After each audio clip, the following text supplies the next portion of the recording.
জামায়াতে ইসলামী থেকে নির্বাচিত নীলফামারী ৪ আসনের সংসদ সদস্য আব্দুল মুত্তাকিম রবিবার জাতীয় সংসদ অধিবেশন চলাকালে বক্তব্যে মুক্তিযুদ্ধে নিজের পরিবারের বীরত্বগাথা তুলে ধরেন। বাবা দাদা মুক্তিযোদ্ধা, মা মুক্তিযুদ্ধের সংগঠক বলেও দাবি করেন। আমার দাদারা ১৯ জন, ১১ জন মুক্তিযোদ্ধা, আমার পরিবারে ৪৭ জন মুক্তিযোদ্ধা, আমার মা মুক্তিযুদ্ধের অন্যতম সংগঠক।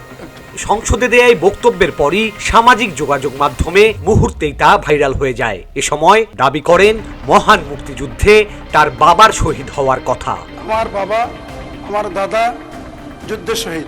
সংসদে দেয়া এই বক্তব্যের পরই সামাজিক যোগাযোগ মাধ্যমে মুহূর্তেই তা ভাইরাল হয়ে যায়। এ সময় তার জন্ম তারিখ নিয়ে নানান প্রশ্ন দেখা দেয়। নির্বাচন কমিশনে তার দাখিলকৃত হলফনামায় দেখা যায় তার জন্ম ১৯৮১ সালের ১০ই জানুয়ারি। ১৯৭১ সালে মহান মুক্তিযুদ্ধে আব্দুল মুত্তাকিমের বাবা শহীদ হয়েছেন বলে দাবি করেন, কিন্তু হলফনামা অনুযায়ী তার জন্ম ১৯৮১ সালে, অর্থাৎ বাবার মৃত্যুর ১০ বছর পর তার জন্ম।